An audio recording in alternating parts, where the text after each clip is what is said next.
I'm gonna have to hold this for today because I don't have a mount for my microphone. I don't want you to be able to hear my voice because apparently in my other videos, I didn't sound great. Not that that matters today because I have a cold and I sound super nasally, so whatever. Just have to type in my password from high school. That's the password for everything. So, welcome to my channel. But I recently wanted to talk about so many things, and I felt really self-conscious about getting back on YouTube. I took a few months off, and even though I only put a few videos out there, first of all, YouTube is like much harder than I thought it would be. Not as creative as I thought I was. And like so many other of us out there, you realize you're not as original as you thought you were either. Of course, I knew there were other homemaking channels and all that, but there was just something that I thought I could offer, and everything that I wanted to say, I felt like someone had already said it, or 100 people have already said it, which meant I didn't want to bludger my audience, as small as we are, with the same type of things. But I guess that's why we're here. That's why we follow this content, because even though we are kind of saying the same things, we don't mind watching it over and over again. So recently I was watching a fairly bigger YouTuber that I love, and I still love her. I still love watching her videos. I don't care. I don't care. But I was watching her channel, and in several of her channels, she spoke to showing her real home and showing her home in, you know, kind of a messier state, which is fine. That is normal. To have mess in your home is normal. I have mess. Trust me, I have mess. But she spoke to showing her home as a normal home, and that anybody else who had a curated or neat and tidy home was either a unicorn parent or they had cleaning services done and nanny services and all the other types of services that you could hire. And while that may be true for influencers, I don't believe that to be true for the rest of us. I think your everyday average stay-at-home mom can pull these things off, because I do. And so many other moms before me have, and so many others will do so after me. I do believe that we can have practical, manageable, unembarrassing homes without being unicorn parents and without outside services. And if you use those outside services, that's great.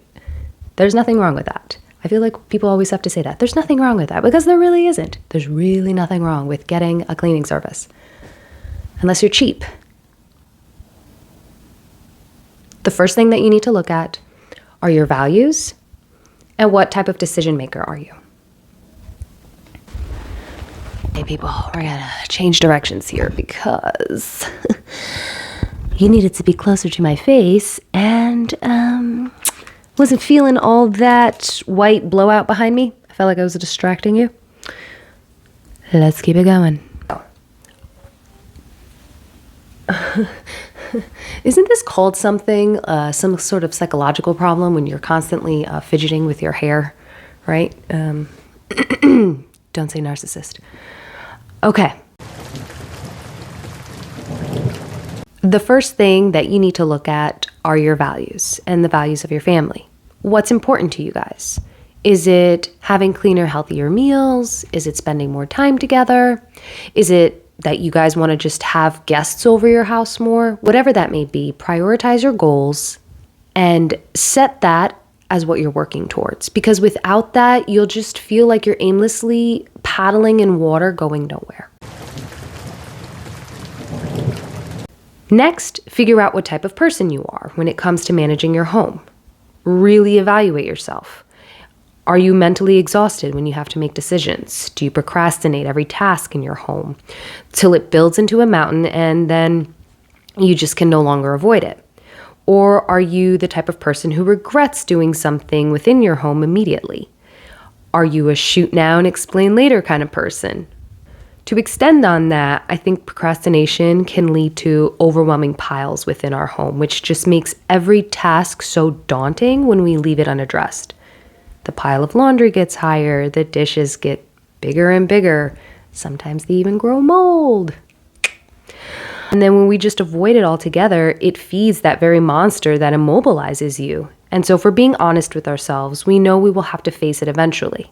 Now, regret, on the other hand, can sometimes be the worst of these because the decisions we make can haunt us later on and for such a long time. And especially for women, we tend to, I don't want to say overthink because I don't believe that.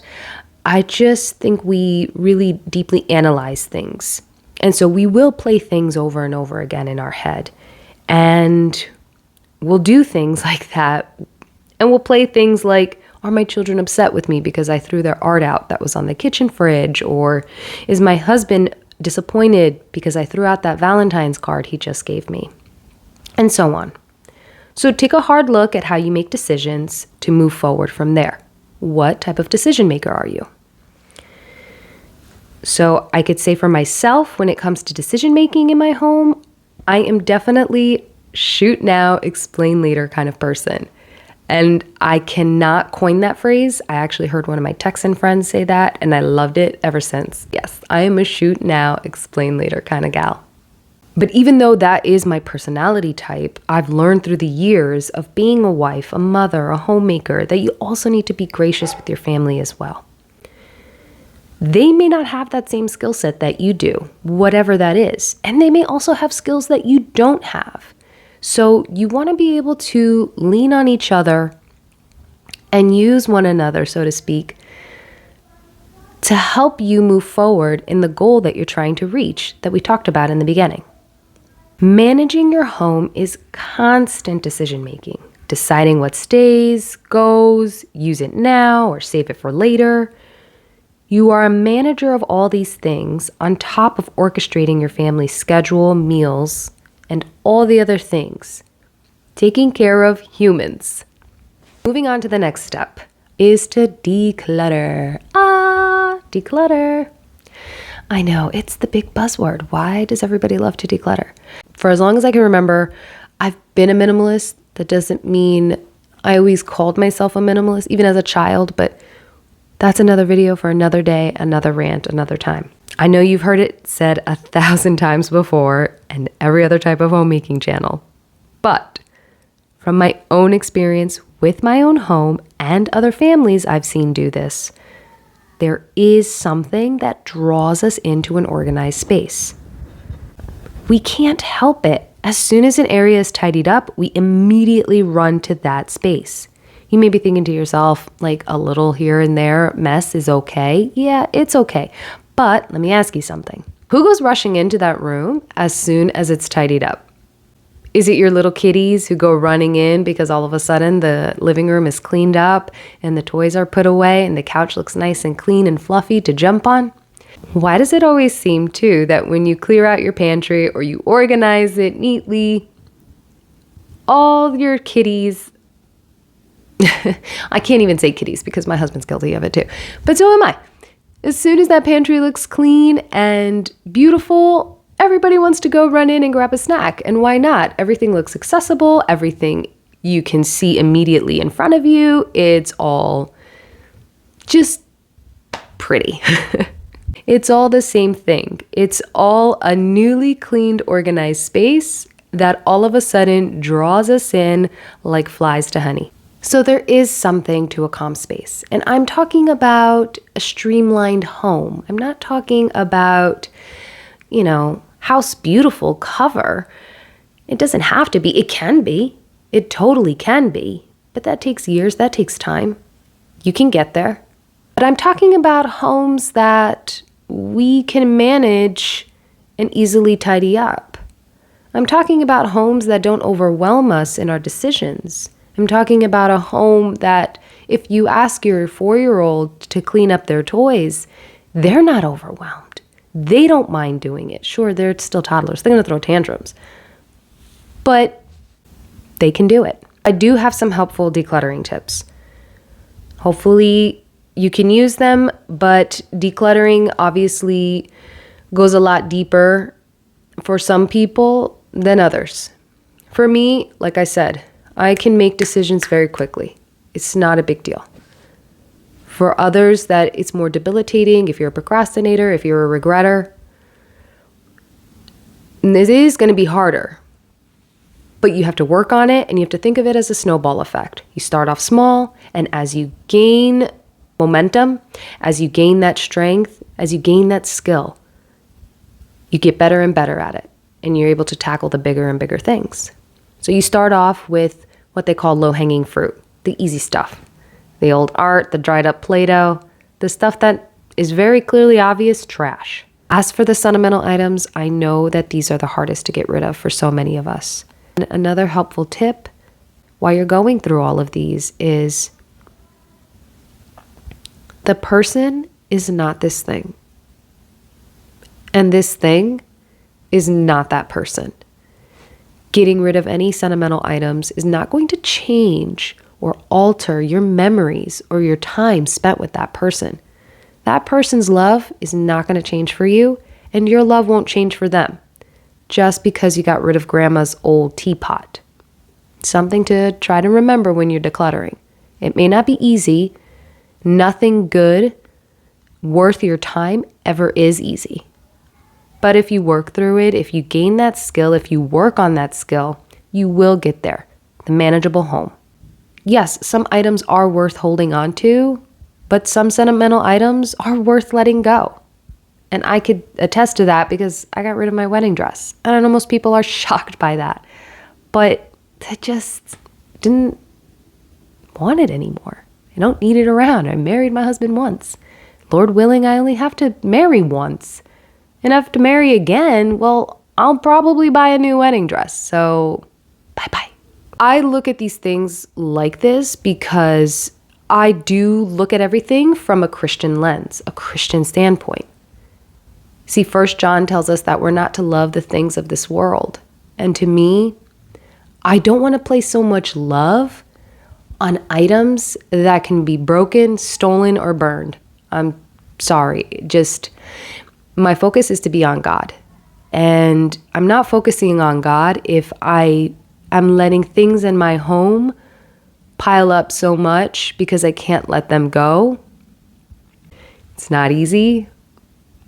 I understand that now, especially because I am married to somebody who is very sentimental with their things.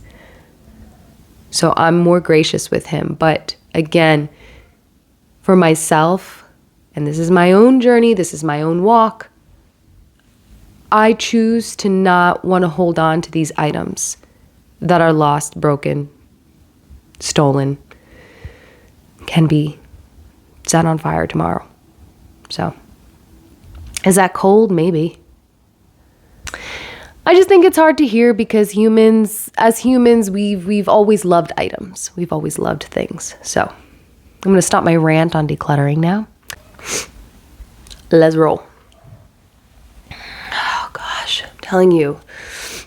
I might have my home under management, but I've got some tics, man. Something weird going on where I always got to touch my hair. Okay. Prioritize what's important to you, what's important to your family. Mine was spending time with my sons, spending time with my husband, teaching my sons to become Christian men, to stand on God's word, to teach my sons how to have skills around the house. We're still working on those. My children are young, but they're still my goals. I'm still working on the clean eating part. I have Cheetos every now and then, and I still eat McDonald's fries, guilty. My point is, have those goals in mind. Work towards that goal that you have. Don't feel like you're paddling going nowhere. You can get there, but you have to have somewhere you want to go. I gave you some broad rules, but I know that if you do them, you'll get to your goal, which is manageable, practical, beautiful home. My name is Jessica. My channel is called Tidy and Traditional. Am I tidy sometimes? Am I traditional? Definitely not until 2 years ago. So subscribe. Let me know in the comments if you liked it, if you have any questions, and please share this video. Thank you.